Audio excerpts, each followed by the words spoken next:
Hello everyone. Welcome to the Big Arabic Day 2019. I hope you enjoyed your Arabic dinner and thank you for coming to our event. A special thanks to those who drove to our campus in this weather just to be with us today. When I first arrived in Nebraska in 2008, some Nebraskan told me if you don't like the weather, just wait 10 minutes, it's gonna change. So hopefully this is the last day of snow in this year. My name is Hassan Al-Mukrig. I'm from Qatif, Saudi Arabia. I graduated from the University of Nebraska at Omaha with a bachelor degree in international studies and a master degree in political science. I'm currently a Hasker PhD student in the Department of Political Science here at UNL.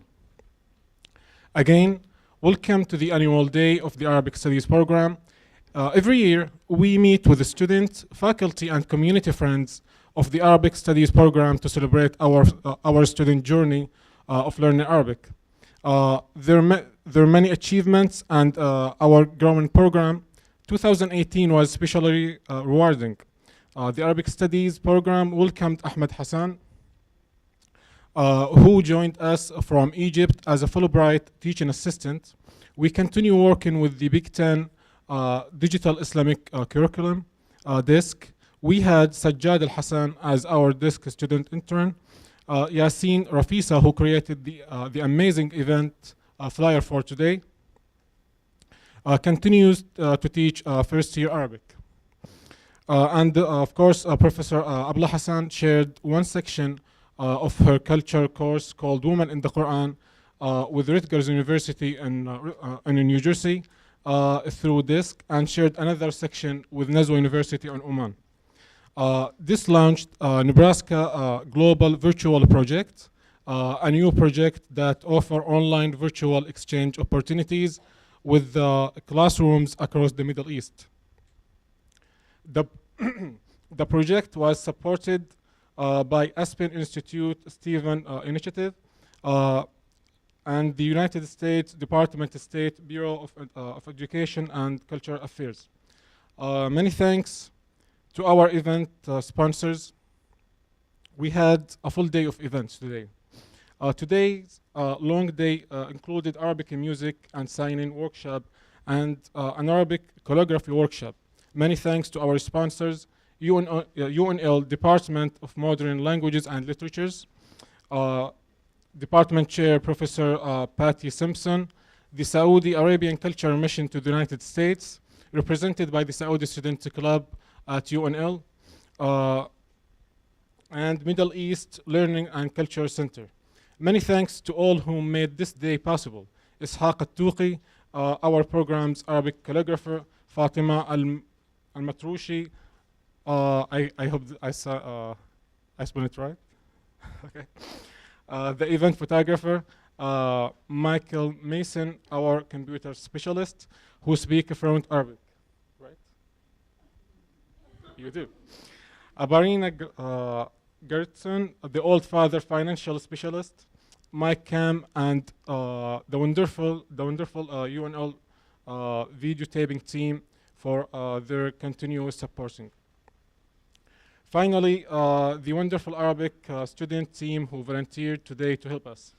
Anna Carmona Ponce and Madeline Marin, Maya Shan, Wafa Shanti, and last but not least, Nibras Al-Muwalli. First, let us start with Michael Mason and watch this PowerPoint that will show us 2018 in pictures.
Now it's my pleasure to introduce Professor Abla Hassan, who will be moderate our next panel discussion and introduce the guest.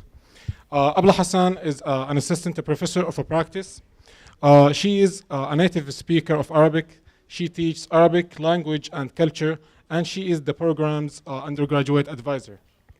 Her teaching and the research focus on Quranic studies, Islamic feminism, and Arabic studies. She published on Al-Manara, Geel Research Center, and e-logos and other peer review international journals. Please join me to welcome our panel.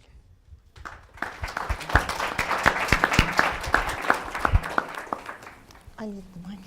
It's on? Yeah. Thank you so much for joining us as every year, our precious guests, our students, our community guests, and everyone.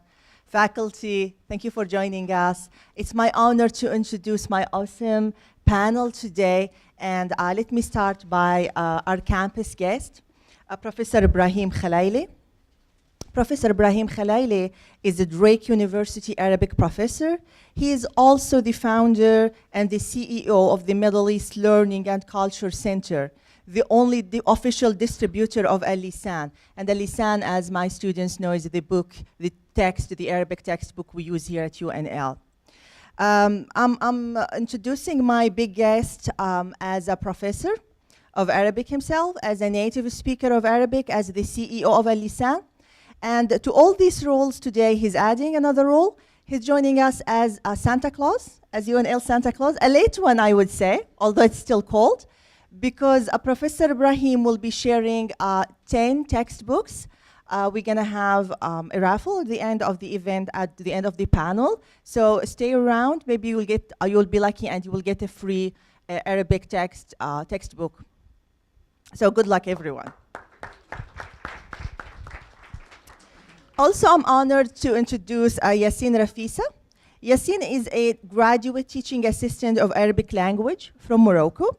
He is a doctoral student in teaching learning and teacher department, majored in language literacy and culture. Thank you for joining us, Yassine.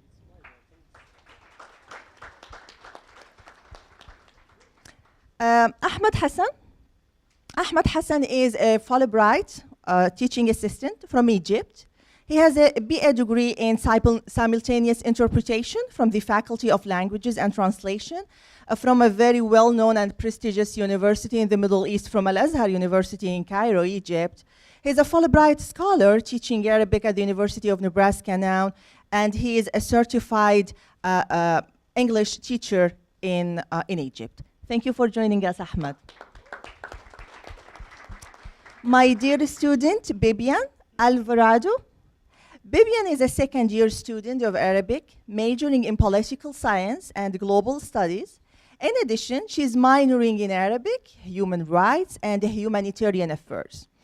Born in Mexico, she dominates both English and Spanish.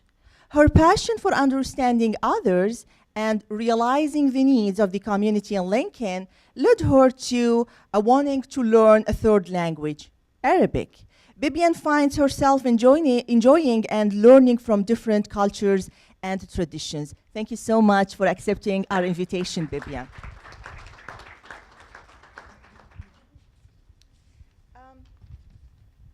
Let me start again. My first question from our campus guest, Professor Ibrahim. And let me tell you first the story of the question. So we've adopted Al-Lisan as the textbook we teach here for the 3 years we offer of Arabic. And that was 2 or 3 years ago when Professor Ibrahim emailed me as the CEO of Al-Lisan. I was already exhausted enough, tired enough of reviewing textbooks. Like any textbook, name it, I reviewed it. You should imagine me in my office. I had a huge pile of books that I kept asking the department to provide for me to review. Because as a native speaker of Arabic first, and as any teacher of Arabic, I want the best for my students. I'm so picky when it comes to my students. I was looking for a good book. And he sent me that email And there was something special in his email. He spoke not only as a CEO advertising for a product, he spoke as a teacher knowing exactly what I was looking for. And I still remember, instead of emailing him back in a professional one-line email, you know, as I was supposed to do, like send me the textbook so I can review, I sent him a weird half-page email, tell me about it. I'm tired of looking for new books. He was generous enough. He provided me first a free access online to the textbooks, and then he sent me the whole series of 6 books, all of it together, or 8, 9, I lost the count. So by doing that, I was also able even to examine the quality of the pages, the papers, pictures, everything. And let me tell you something, after we adopted Lisan, this is one of the best things that happened to the Arabic program here at UNL. Like, so many good things keep happening to our program, but Lisan, adopting Lisan is for sure one of the best things that happened. And today I'm gonna ask the other instructors as well to tell me about their own experience. So thank you so much for making such a great book available. And let me start by asking you, what makes Lisan that special? What do we as teachers look in our textbooks, which you were able to provide? Bismillah ar-Rahman ar-Rahim. First of all, there is a common belief that teachers who teach Arabic are funny. I am trying to break this trend for today, so let's see if that works. A Lisan curriculum is special in many ways to teachers and to students. Because of the way the Lisan is constructed, we have in a Lisan 4 different levels. Each level has 2 books. So we start actually from scratch, where people don't know any Arabic at all. And from the very beginning, it drops English in textbook. There's no English in textbook. That is a great, you can say that is a great thing about the book. And why do we need to drop English from the textbook? Because if you learn Arabic and English, you will always need English as you learn Arabic. It is like teaching German in Latin or any other language in a different language. That is not the case in a Lisan curriculum.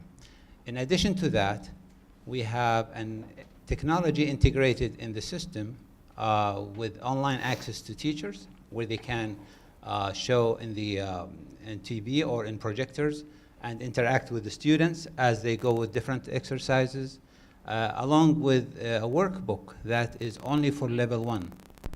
For level 1, we have the Tamhidi level, which has level 1 and level 2, and then we have a workbook for that. This workbook comes very helpful tremendously to students, and by the time they finish this class, they will be surprised they are reading and writing Arabic along with other skills. So it is a lot easier for teachers to teach this, the language through this series.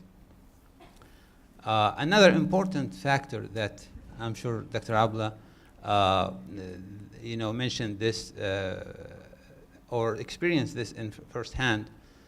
Teachers who are teaching the language, they work hard, especially in Arabic. They work hard to find material every class. So it is not about one class, it's not about 2, it is about the whole semester long. They work hard, a lot more hours than you can imagine, to get you that 1 hour that, when they teach you. And in this case, teachers will be really busy getting material rather than finding different ways to teach you where you can get the language much easier. So we are having a lot of responsibility in the teacher to find material and being an author themselves instead of doing the teaching what they're supposed to do. This Al-Lisan actually saves them that time where they don't have to look a lot for the material, especially for the material that is going gradually from 0 to higher level of the language. And in this case, they will have enough time to do activities like today, for example, without worrying about what to give tomorrow. So these are some of the advantages of using this curriculum, and I hope you all are enjoying it as well with Dr. Hassan. Before I give her the mic back, I really, first of all, would like to thank the University of Nebraska at Lincoln for inviting me for this event, and I wanted to thank Dr. Abla for this great opportunity to talk about the Middle East Learning and Culture Center and the books that we distribute. Thank you very much. Thank you for joining us, and thank you for accepting our invitation. It's our honor to have you here today. And my second question about the book will be to Yassine, or I will say, سي ياسين. لبس عليك ياسين. ايش اخبارك؟ مزيان؟ So we're communicating in Moroccan Arabic now, right? You think I can survive in Morocco? Maybe one day, right? Maybe I can survive one day. So, but this is Darija Arabic, and this is not what you teach. Because Alisani speaks MSA, Modern Standard Arabic, and this is the pedagogical choice we made. So can you tell me more about it? Why do we, different people from different 22 Arab countries, when we decide what to teach, we teach MSA, Modern Standard Arabic. Now, while Modern Standard Arabic is the language of media, the language of news, even the language used in social media, this is the academic language taught in universities around the world, at the United States and in the Arab world, even by schools in the Arab world. The choice, why should we teach MSA, or when should I switch from MSA to a dialect or colloquial Arabic, might not sound that simple. For us, we see it as this is the right thing to be done. But for American students interested in Arabic, maybe we need more explanation, and probably you're the best to do that, since your doctoral specialization in addition to your teaching experience. I'll try. So tell me more, please, about MSA as the language of instruction here at UNL. Thank you first for the invite. Let's adapt my verse first. Thank you so much for the invite. That's a good one.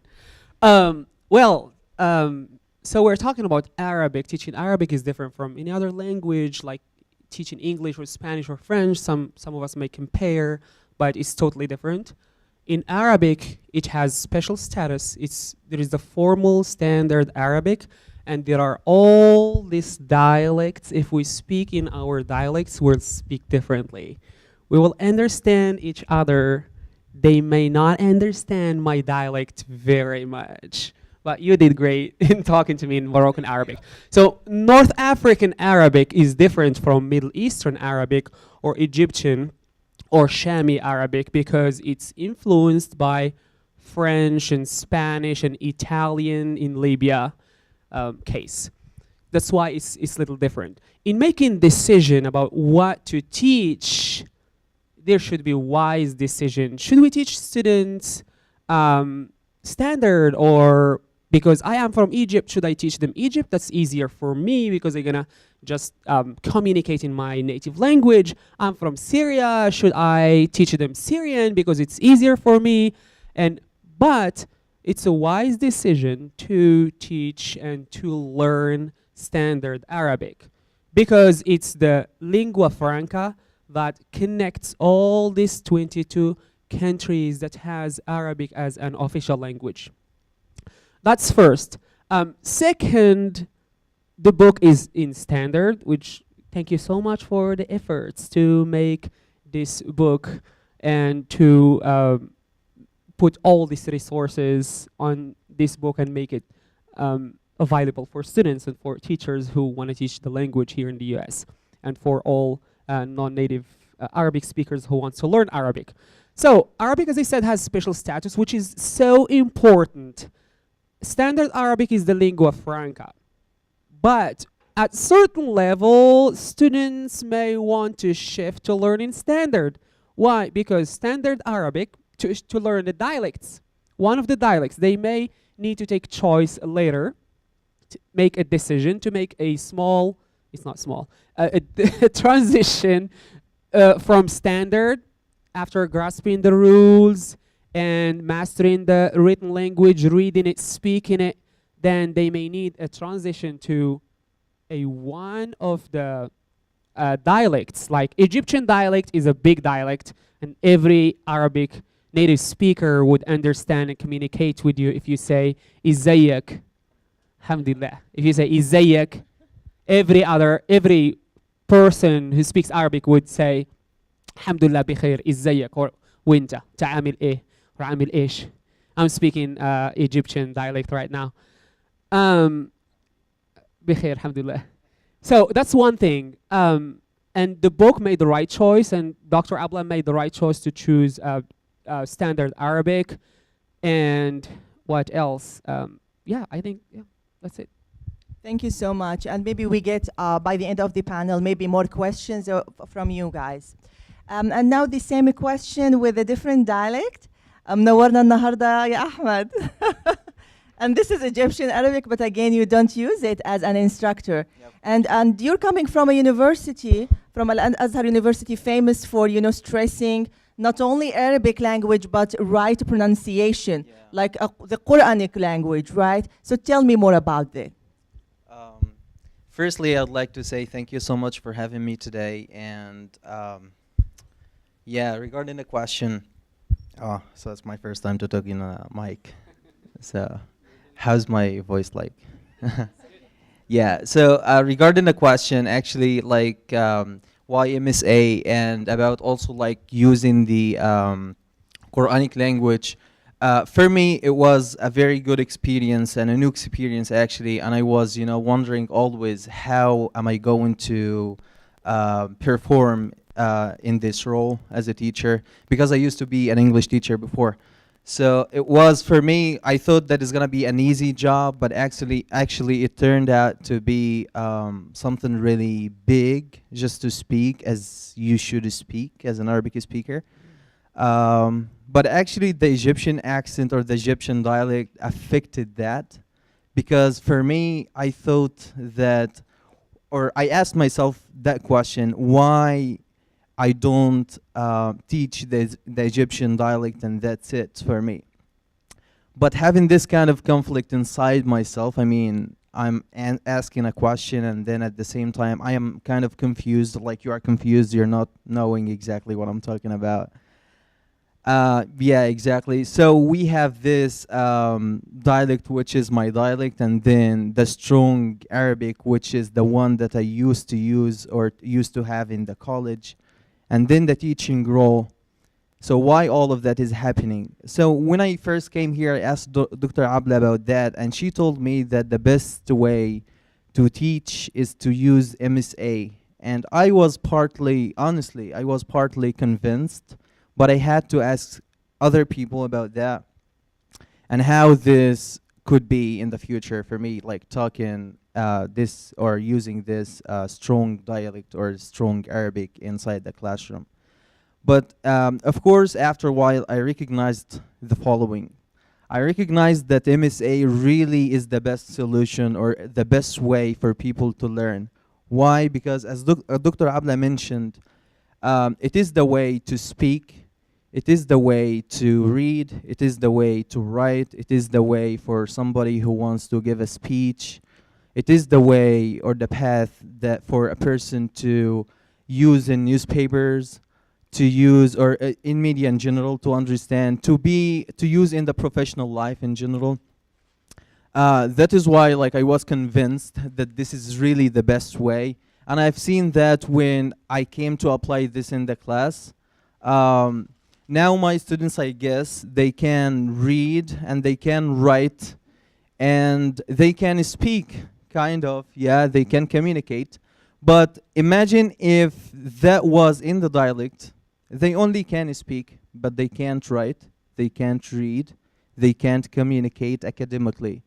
So this is the like my analogy for this. I mean, the difference between the MSA and how it worked with me. After a while, I, like recognized that, so I tried to be not reflecting only the strong Quranic language, but only reflecting the culture with that. Because when you say it's Quranic and this is the Arabic which called al-Fusha, so that means you are not reflecting Egypt, or you're not talking about Egypt, you're not talking about Morocco, you're also talking about the Islamic point of view that people might have about it. So I have to really perform. So like this responsibility came to me after that. So it's a really big thing. I'm not trying just to make it bigger, but I'm just showing that it's a really big thing, and MSA is really worth it. So we have really to care about it more than caring about our dialects, and that's it. Because I'm gonna give you only the Egyptian style, and I'm not going also to give you the Moroccan one. No, I'm gonna focus on one aspect and forget the others. So the best way, the best way is to teach MSA that has all of that to unify everything when it comes to the Arabic language. I hope that was clear, because I thought that I, went Thank off. you. Thank you so much. Thank you. Thank you for sharing your experience with us teaching MSA, and your accurate analysis about MSA as the language that can allow you communicate by using all skills of language and not just speaking. It's a language of writing, it's a language of speaking, a language, it's used even in calligraphy. Today we had an Arabic calligraphy workshop, so it's even, the language like Muslim artists during the history used to document the Islamic history. And now to Bibian, my brilliant student. كيف حالك يا بيبيان؟ الحمد لله. شكرا لحضورك معنا. العفو. عسودني تربية الدعوة. شكرا لك. And let me end with Bibian with the same question I started with Professor Ibrahim. I asked Professor Ibrahim, what do we look for in textbooks as teachers? And the answer can't be complete without hearing from our students, because what we look for is, in the first place, is what are our students really looking for. So tell me about your experience learning Arabic at UNL. Tell me about your experience using a lisan. If you have any suggestions to Professor Ibrahim, it's the right time to do that. Please, Bibian. Well, I'll say thank you for inviting me to be here, and respectfully, I would like to answer your question. So, I did not know any Arabic, like anything, not even the alphabet, nothing at all. So with the book, it was really amazing how how I read the language in a month. Like it was really I saw the difference when I learned from this book, and the pronunciation and the vowels and everything that was on it. At the beginning, we didn't know how this was gonna end up. Everyone was looking at each other like, what is going on? We don't know how to pronounce this. So we found a way about pronouncing it, at least me. I would listen to the teacher or the CD, and I would write down the pronunciations, and I would write down also the translation. So that stuck in my head all the time, and I still do that. I still do that without the pronunciation now. So I took that off, and I just translated the texts, and that's how it's been able to help me. One of the suggestions that I would like to give is, I know I was an ELL student. For those who don't know, it's an English language learners, or ESL, English as a second language. I was one of them when I came here to the U.S., not speaking any English either. So this is like the second time that I'm what ASL, let's call it. And so, yeah, ASL. And one of the things that I would like to suggest is videos that we can look at the culture. I know sometimes when approaching to someone in a different culture is really intimidating. You don't know how to approach to someone, and that has happened to me a lot. When I try to say hi, then it's just like, well, I don't know how to say hi, but but that would be one of my suggestions. Another one of my suggestions would be having, how would I say this,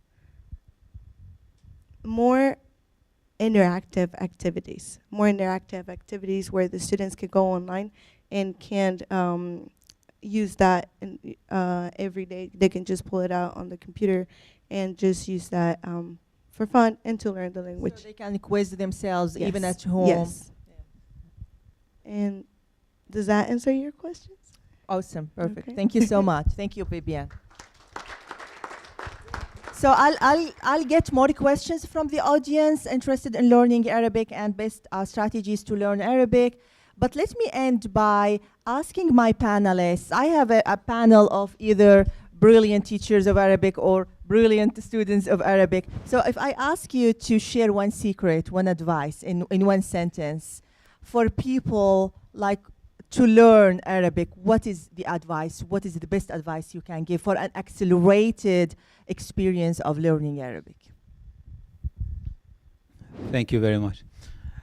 This is a tough question for one sentence, yeah. It's hard to think of just one, but if I would advise you with one thing and only one thing, don't learn Arabic in English. Learn Arabic, write the letters down. If you, may I just tell them more about the,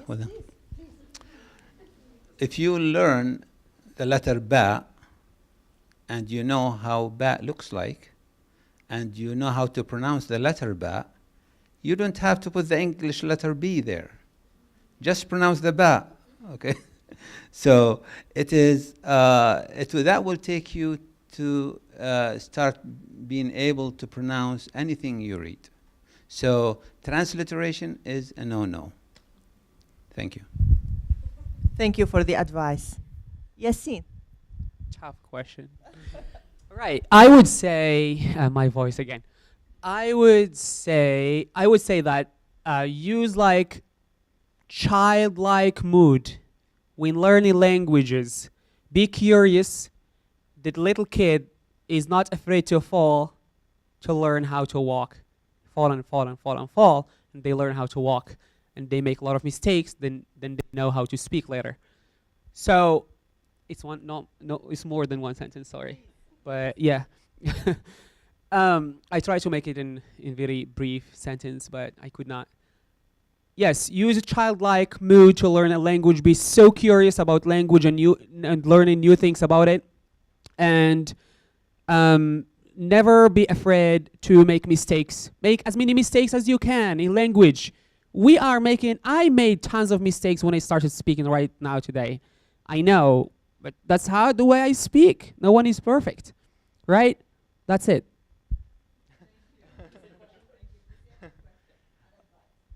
Yeah, I would think in 3 words. Like the first one is immersion, the second one is repetition, and the third one is participation.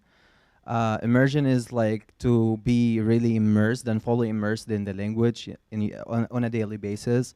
The second one is immersion, and then repetition. So repeat. That is enough. Okay, and then the last one is participation. So when it comes to the classroom or any conversation that is, in that language, of course, go for it. Go participate. Talk with the person, whatever. Yeah, that's it. Hope that answers. In my opinion, I know it has worked for me. Listening to music, I'm really good at memorizing songs, even though I don't know what they say.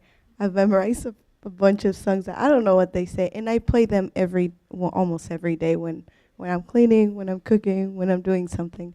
And that has helped me memorize a lot of this stuff, and that has helped me understand when someone is speaking. So if I hear someone and if they say a word, then you automatically have a context of what they're talking about. Also, Netflix could work.